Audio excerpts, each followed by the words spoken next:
And I know there were many capable people who could have stood here this afternoon. But we join you here in Michiana is something which we don't take for granted. We were here some 8 years ago, and we prayed with a few of you, most of you who are still around here. And we do know each time we meet and talk, we can feel that you are at home and we are at home. And somebody says, when you come to visit, it's like a visited home as well. So it pushes us further and further. I appreciate, I could hear that the family of Dr. and Mrs. Wirima are clocking 42 years. What a wonderful time they have had, which God has given them. But the family of the Kadangos as well, they will be clocking 25 years next month. It's not simple, but God's power is there. And when I saw people walking in, I said, why don't we just do our Silver Jubilee here? Because the entire bridal party seems to be here. The chief of men is here. The girls who are on the wedding are all here. Maybe who is not here is just my best man. And there are several pastors who can easily take up the altar and bless us again. It is wonderful. I go back to the music, which we've listened to several pieces. Clear something which is taking us to heaven.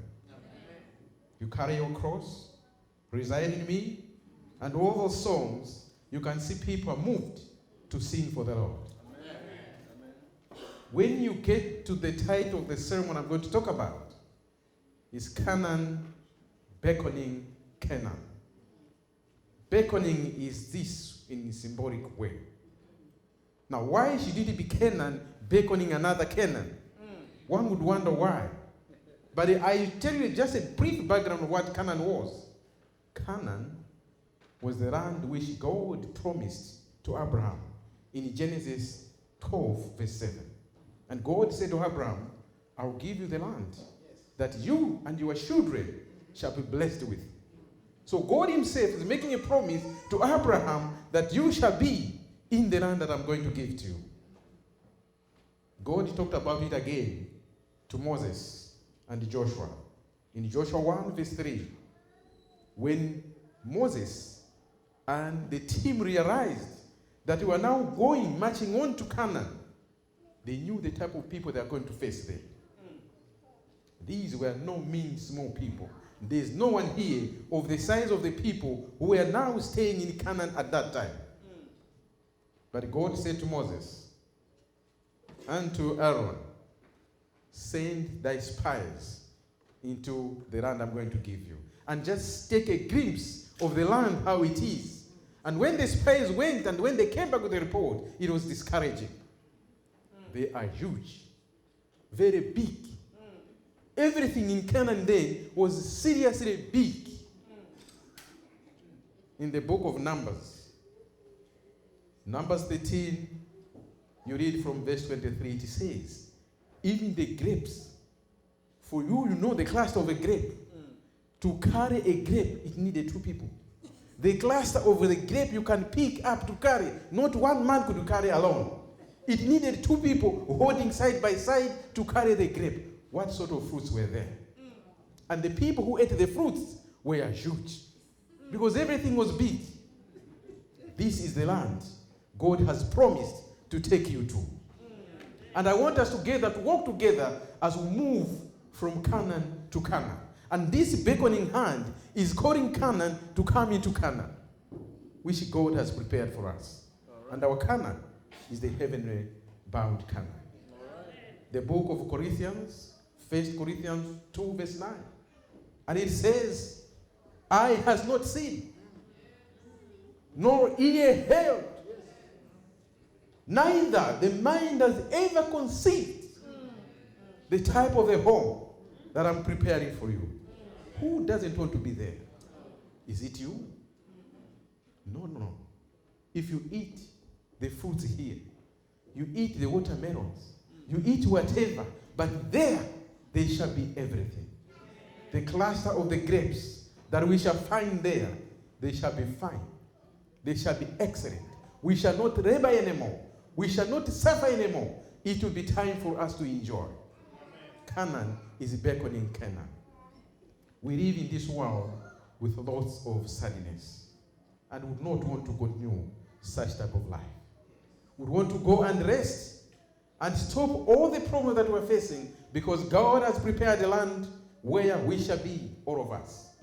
It's not a race like you are running and the first ones only shall get there. No, every one of us has his or her own space prepared for you. When we do school, sometimes they say they're selecting, and the people they're going to select are only those who have done the best, and the rest of you will not go, but not in the heavens. God has a space for every one of you, whether rich or poor, crippled or whatever, you have your own space. And we jokingly say, the deacons who take us around here shall also take us around there. Which means the deacons shall be there first before we go there. They will tell you, you shall go through this way to your room. How good it is to serve the Lord in all our times where we live.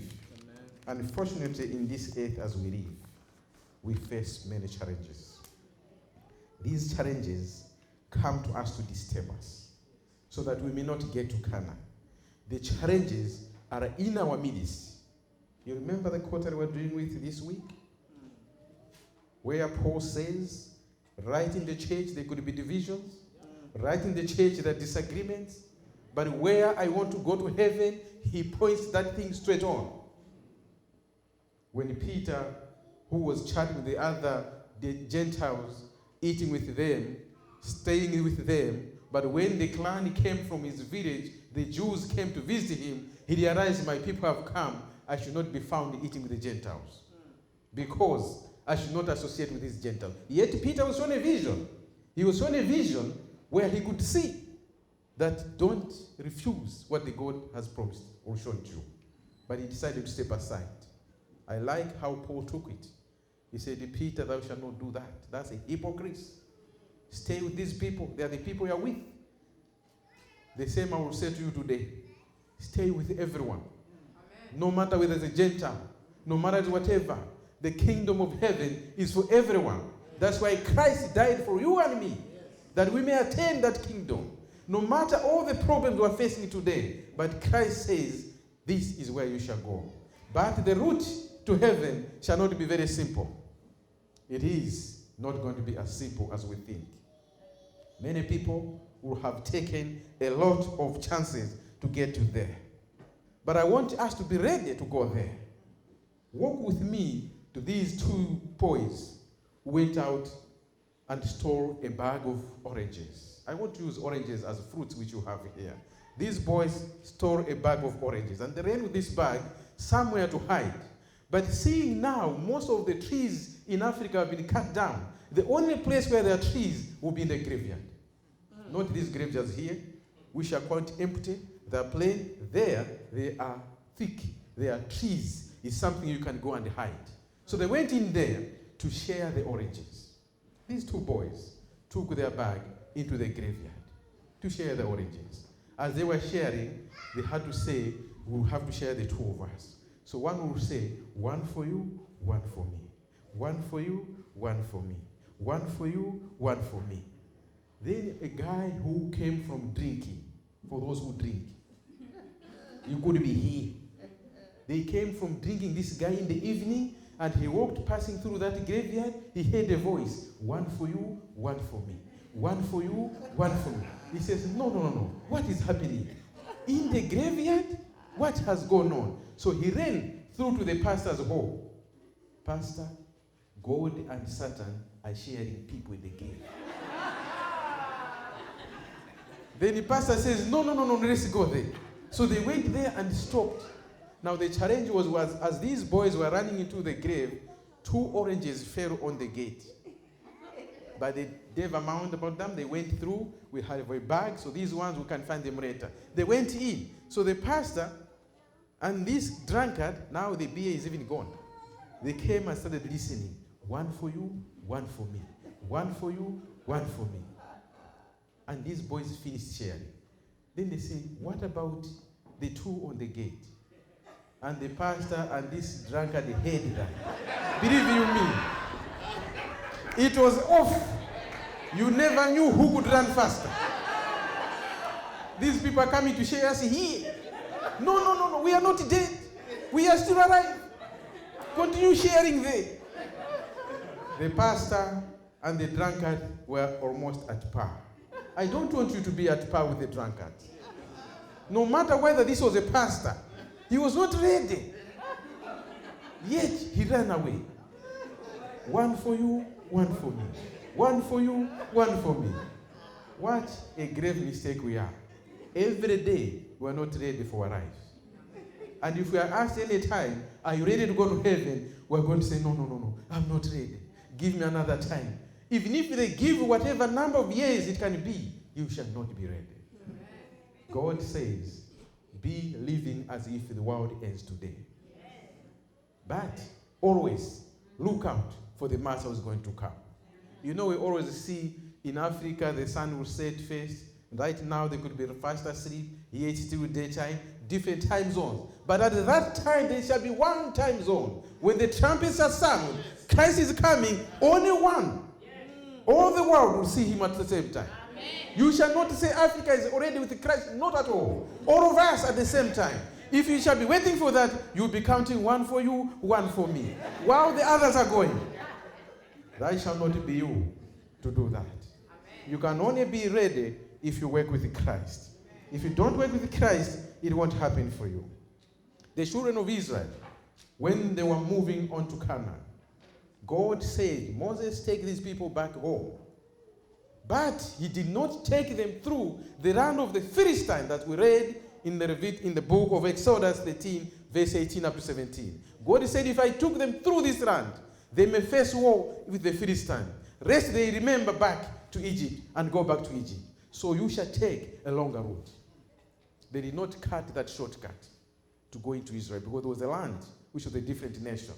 God said, no, you are not going to go through this one. But why did God take him through a longer route? Why is God taking us through a longer route? We may think so. We are here in diaspora. We have our homes. Why did God take us through here? This is just our way to heaven. By the way, you are not here just to enjoy. You are on your way to heaven. You can be anywhere. That shall be a longer route for you. Don't waste time to say, no, I'll start praying again when I get back home. When? And you counting one for you, one for me. One for you, one for me. No. The time of your life on earth is the time you are alive.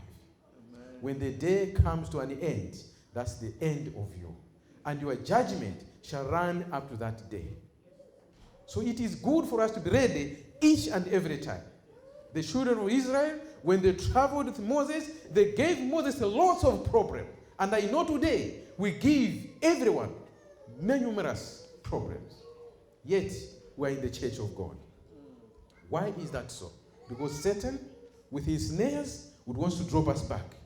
He does not want the church of God to continue. But what I love is, this church, no matter what you can do, the church remains there. You shall finish, but not this church. Some of us, when we visit, we always want to go and visit Battle Creek. Maybe some of you have not visited Battle Creek because you feel, well, this is where Sister White stayed or whatever, so what is there to learn? But we do study what we call the achievement classes, which will take you through up to master guides, up to leadership, which is in the AY movement, for you to know more about the church. But it's not only about knowing about the church, it tells you the fundamental beliefs, the doctrine that God has taken this church through. The beliefs that has taken the church to where it is today, from where it is coming from to where it is today. Some of us may not even know how many beliefs this church has. We may not even know which is the first one, neither the last one. But back there, we can count from 1 up to 28. There are 28, by the way. It's because we have studied those beliefs left and right. We have studied the heritage of the church. And one thing I was looking at, I think I was talking to someone to say, One thing which we have not really found I'm actually teaching a master guide class now, which is due to graduate by end of November. And one of the things we did not have is the church history origin for Malawi. Then I saw a book written by Doctor, the one talking about Maringi. I flipped through it. I said, but this is the book we're looking for. He'll tell us everything that we want. So as a teacher, I will buy one. And maybe we can connect and see how it can be found in ABC in Malawi. Because people will read the whole history, where we're coming from, and that can give you the humbleness, the humility that you desire. Because when you look at other churches, you may believe that these churches are no one, are nothing. But no, our church stems from other churches. The Methodists, the Baptists were on the forefront. We come in from there, but we should not look down upon them. It is not the church that will take you to heaven. It is not you come to church that will take you to heaven. It is you are walking with Christ alone. Amen. If you are not walking with Christ, you will not get to heaven. But one thing shall remember is one day when Christ is about to come, all his flock shall be in one place. Amen. Whether you were anywhere else, you shall come into one place. So wherever you are, worshiping God in true sense, doing what God desires, and doing whatever it is that Christ wants you to do. Not just memorizing the 10 Commandments. No. Christ said to the rich fool guy, my friend, you say you have kept the commandments, you've memorized them by heart, go and do what it says. Sell your property and give it to the poor. What did the rich guy say? I can't do that. That's what we say today. So God does not want us to keep and memorize the commandments only, but he wants us to do what God desires us, which is the love that we can show to other people. If you can only do that, that will be powerful. People will look at the people in the prison and despise them and say, why are they in prison? Because they did something wrong. Do you know that some people have gone to prison for not doing anything wrong? Yet they are suffering, and Christ says, you visited me in prison. Because he knows the prisoners are not only people who have done something wrong, but even if you have done something wrong, God wants you to come back to life. He's still looking for you in the prison. 4 weeks ago, we had an effort at Zomba in a Mikuyu prison. In the prisons are twin, there are two of them. And after the effort, which ran for 3 weeks instead of 6 weeks, we said we want to conduct a baptism here. Now we need to look for the water. We asked them, can we take these prisoners who are going to give their lives to where we can easily find the water? The authorities said no, but you can't take these people away. These people are dangerous. I can tell you when they are singing, they have the song. They are singing by the heart. They read the quarterly from cover to cover. They even wonder why you are not reading when you are free. And they termed us as outmates, but they call themselves inmates. So they say, you outmates, you are not reading the quarterly, but we here inmates are reading the quarterly. We just said maybe because they have the time. This is what we do here. We may not have the time even to come to church.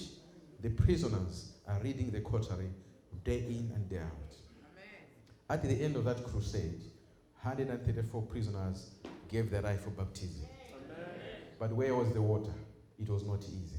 So we looked around and found a place which was used to build the prison. Can you imagine? A pond which was erected where water was being kept to build the prison. That's ages ago. This pond was a cracking pond, but there was some water there. From the rains. We're just coming out of the rainy season. Some water there, so people just added extra water. No, never mind. You don't need to clean that water. Added extra water. We got some detour to be adding as the preacher went in to start baptizing. Believe you me, the water never went out of that pool. Although the cracks were openly seen, visibly seen, but the water stayed in that pool until the last guy was baptized. When they said amen, as he stepped out, water went out. What a miracle these are. You're still working for a miracle? Your life alone is a serious miracle. Amen. But today, we'll always wonder, where are the miracles which we need to have? God has done wonders. At one time, when we were in the land of Jordan, Jordan is just neighboring Israel on the Jericho side. As we visited that place, we said as Christians would want to visit some Christian places of interest. So we looked around which are the places of interest. and I realized Mount Nebo was not very far. I said, I'm going to visit Mount Nebo, and Jordan Valley was also not very far. I'm going to visit Jordan Valley. So went to Mount Nebo, and I recollected that this is the place where Moses is believed to have died. This is the place where Moses was shown the promised land. And when you stand there, you can actually see the lights on the other side, which is Jericho. That's the land they were supposed to go to. But God still said, you are not going to cut corners here and go into Jericho. He still took them a longer route. And I still come back that God is taking us through a longer route. That maybe we can repent and come back to Him. And stop doing what we are doing, which is not right. Not worshiping God, not loving people, not doing what God desires us to do. You know, God has given us 7 days in a week, but one day we shall set aside. If you are on this journey going to heaven, for sure, we need to think quite serious about that. We are our own stewards to make sure the role of what we are doing is to set ourselves aside. On that one day, you are not going to lose what you think you are going to lose. It may be money from hours that we clock, but that one day, if set aside, God is going to give you even more than what you thought about. Amen. So being a steward is only to try God. He says, taste me and realize that I will give you more blessings that you shall not even have a place to keep them. When people look at you, they will realize that this person is blessed because you have done something good for the world. Amen. But if you want to put your things only to yourselves, not helping that one, not assisting that relation, not doing this for that one, God will not give you as well. And you are going to miss heaven. You will not enjoy the grapes that we need to carry. 2 people carrying a cluster, which shall be beautiful.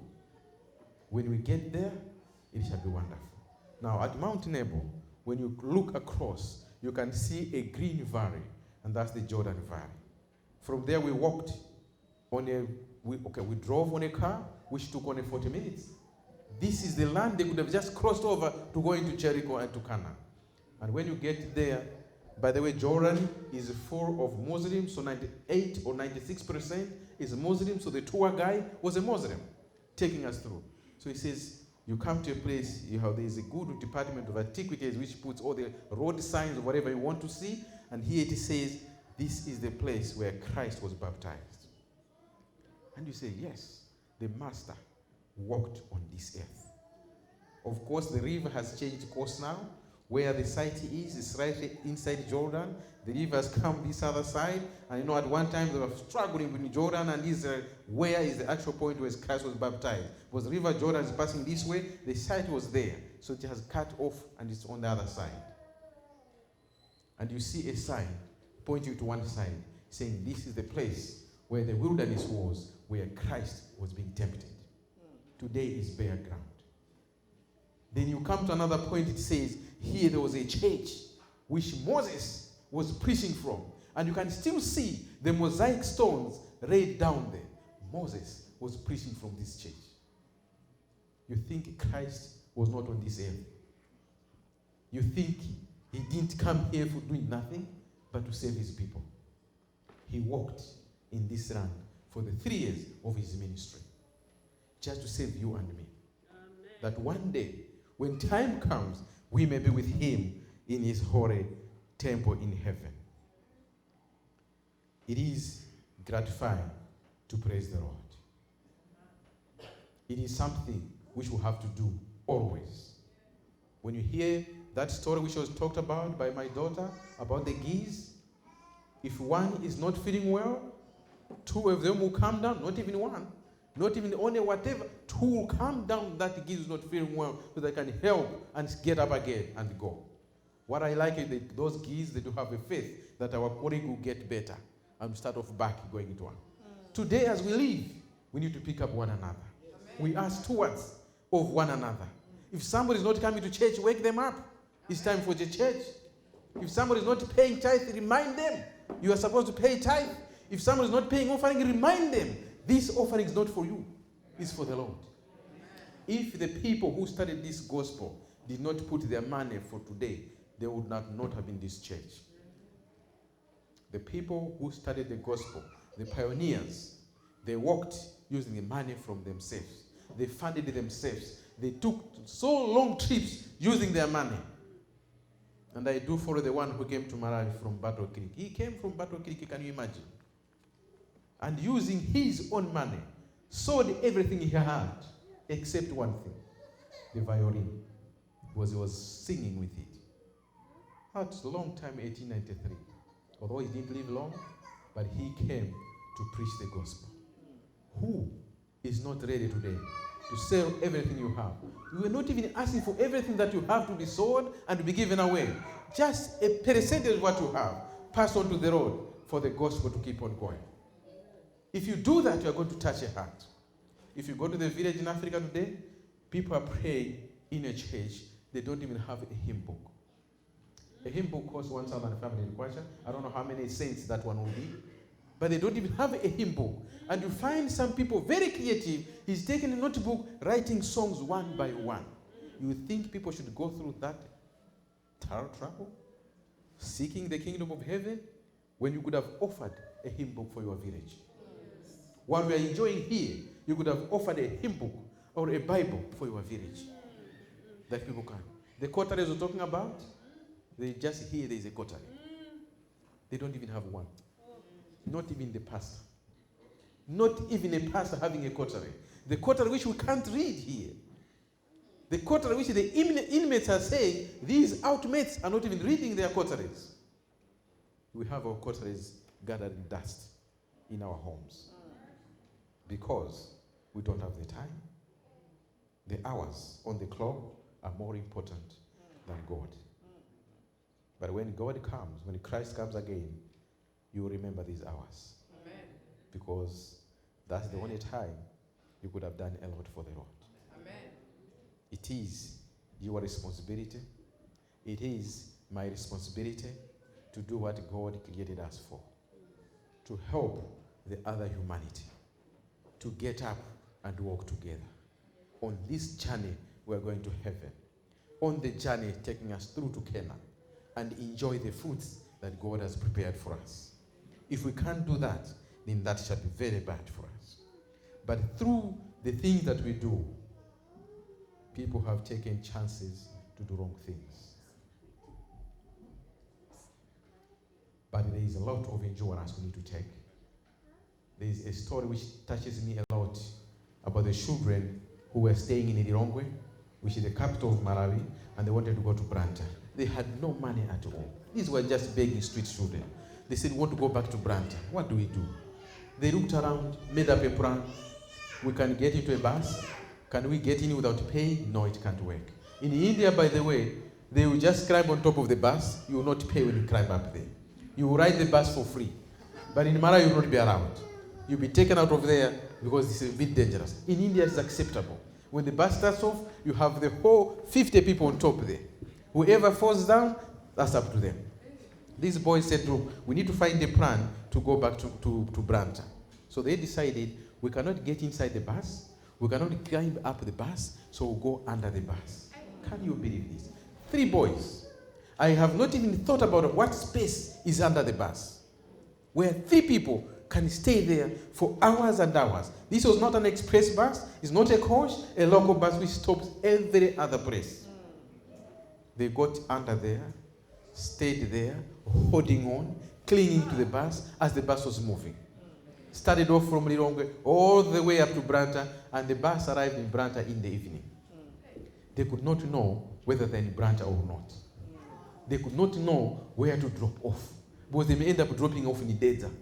They may end up dropping off in Cheo. So they were clinging down there to say, we'll only drop off where this bus is going to come to a standstill. If that happens, then we'll have arrived. The bus arrived in Branta, and they decided to continue to Muranji. And the boys still kept on going there. Oh no. What a tough time it was. But they never went out of there. You know, the bus is moving, we'll step on the frogs, we'll step on the bad water. It was splashing down there. They still enjoyed holding on. And can I tell to you now, please hold on to your faith that you have. But the prize is waiting for you up there. You are not very far from Canaan. These boys endured. this hardship on this bus under the armpits. When they arrived in Moranje, everyone disembarked. Then they realized, now I think we have arrived. Nobody's talking about or going in or out, so they decided to come out. Very frail, but still had the energy to talk around. All right. Then they talked to them, what happened? No, we didn't have money. But why did you not tell the conductor? No, they can't allow us, but they don't own the bus. But this bus, they're just workers, just like you and me. But if the bus belonged to God, he would have just said, come in, my children, let's go together. But we cannot do that now. They endured the tough time on the road, which is not easy. Christianity shall not be easy. Amen. It will take us difficult times to get there. Amen. Your own brothers will despise you. Amen. Your own parents will despise you. Your own workers will despise you. This is what Christianity is. Yes. And when those things happen, it should make you stronger. Yes. It should take your faith up. Amen. And you are coming closer to Canaan. For the fruits shall be yours. You will not even pay a cent. You shall not work hours to get those fruits. They shall be there for free. These boys endured that tough time. But if we are involved in doing things which are wrong, then we are taking things even backwards.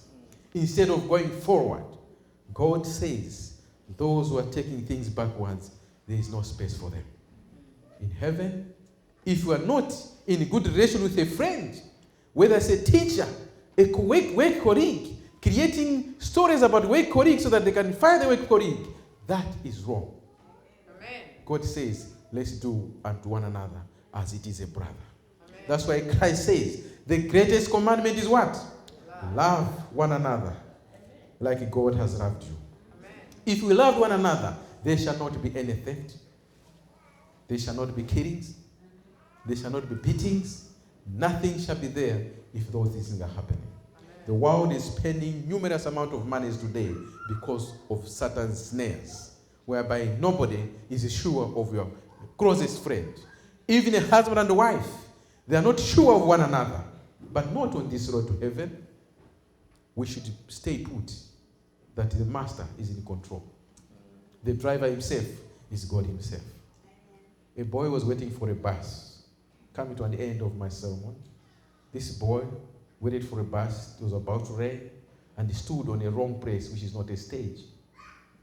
So one guy said, hey, young man, what are you doing? No, I'm waiting for a bus. No, there's no stage. The bus does not stop there. He says, no, I know the bus which is coming. And I can tell you, we are waiting for the bus, which Christ is the driver. Amen. And this boy waited there, and the whole bus moved in, pulled off, and stopped where the boy was. What marvelous this is. And guess who was the driver? The dad. So he beckons the boy, come in, my boy. Wow. Everyone was thinking, how can the bus stop there? This is not the place for the bus to stop. Christ will stop for you, wherever you are. Amen. My sister, my brother, Christ is waiting for you wherever you are. He's going to stop for you. And the only thing that the heavens do is when a sinner comes back to God, that time they stop everything and welcome you back. This is the moment Christ has for all of us. That when things have happened, he is there for us each and every time. We can try anything else in this world. We are going to fail. If only we come to Christ, things are going to work for us. And he says, welcome my son. Welcome my daughter. This is what we have worked for long of your time. If we are here on a journey, this is just a via passing by. The journey is to heaven. The journey is to Canaan. We would all want to arrive in Canaan, safely in Canaan. We shall have Christ residing in us. We shall carry his cross every time. We shall help our neighbor each and every day. For God alone is our God of heaven. Him alone is created the whole world. You are his creation. May the Lord bless you all. Amen.